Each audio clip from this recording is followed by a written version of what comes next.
Hi, my name is Vanessa, and I am going to be collaborating with the Black Girl Nerds YouTube channel, and I'm super excited about this because I love Black Girl Nerds.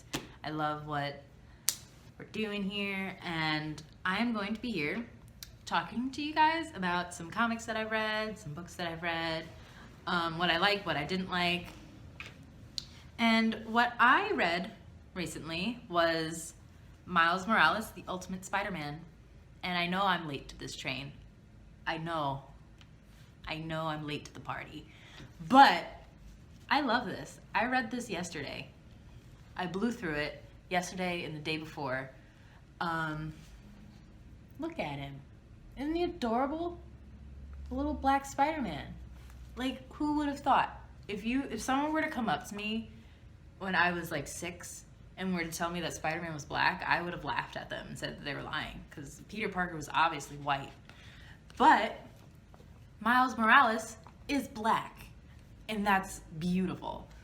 So, I was a little skeptical at first to pick this up because I grew up in a Spider-Man loving home, and my dad loves Spider-Man, that's his favorite superhero. My brother loves Spider-Man, that's his favorite superhero. So I was a little skeptical for Marvel to play around with that.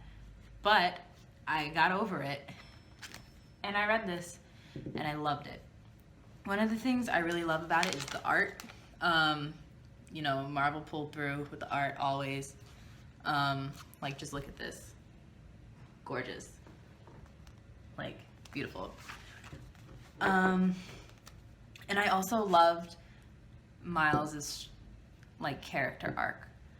So this comic is about Miles Morales. He is 13. He just got into a charter school, and when he's telling his uncle about how he got into this charter school, he gets bit by a spider that has been experimented on.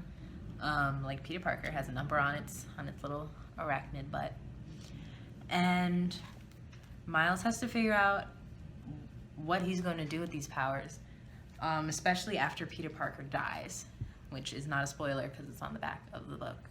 It's like the first sentence. So he has to figure out, is he gonna be his own Spider-Man? Is he even going to be Spider-Man? Is he going to use his powers? He's very on the fence about his powers. He doesn't want anyone knowing about them. He doesn't want his father knowing about them, specifically because his father does not like mutants. His father does not like superheroes, so that is in itself a scary thing for Miles, is his father finding out. But he has to deal with all that, and he has to come into his own person and his own superhero if he is going to be a superhero. So he's just struggling with this new life and with his family issues, and he has to figure it all out. And he's a little boy. He's a little 13-year-old boy. And I think that makes this story really endearing, because even though it's like about superheroes and stuff, it's still about a 13-year-old boy.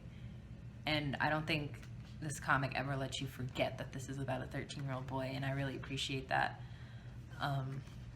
With a lot of younger superheroes, sometimes the plot itself can forget that it's dealing with a child, and then it just completely ages that character, and it takes away that childlike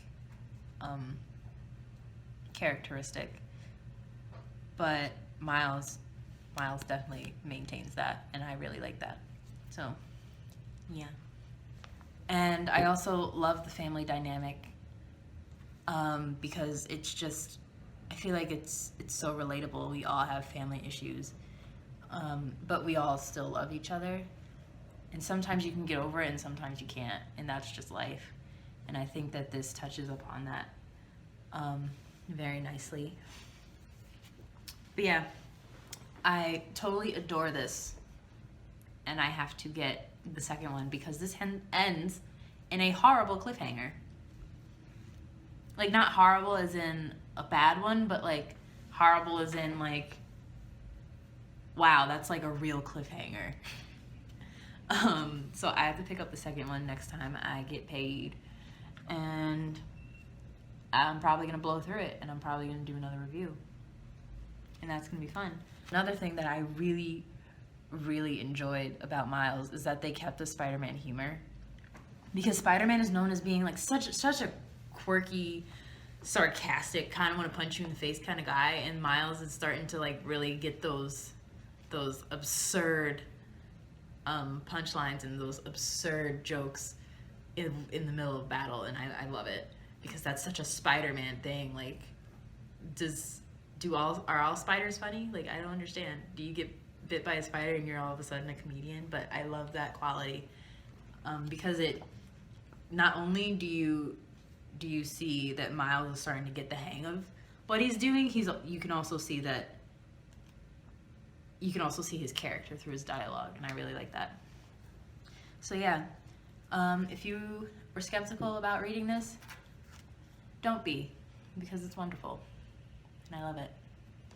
So yeah, look at this, it's beautiful. I'm actually gifting this to my brother, but I decided to read it before I gave it to him because I'm a wonderful sister. And yeah, anyway, please subscribe to the Black Girl Nerds channel on YouTube, and also give this video a thumbs up if you liked it. If you guys want, you can comment and tell me what you thought about Miles Morales. You can also request me to read things, and I'll read them and I'll talk about them, and it'll be great, and we can come have a conversation. It's gonna be wonderful. But yeah, also follow Black Girl Nerds on all of our social media sites, and I'll see you guys soon. Bye bye.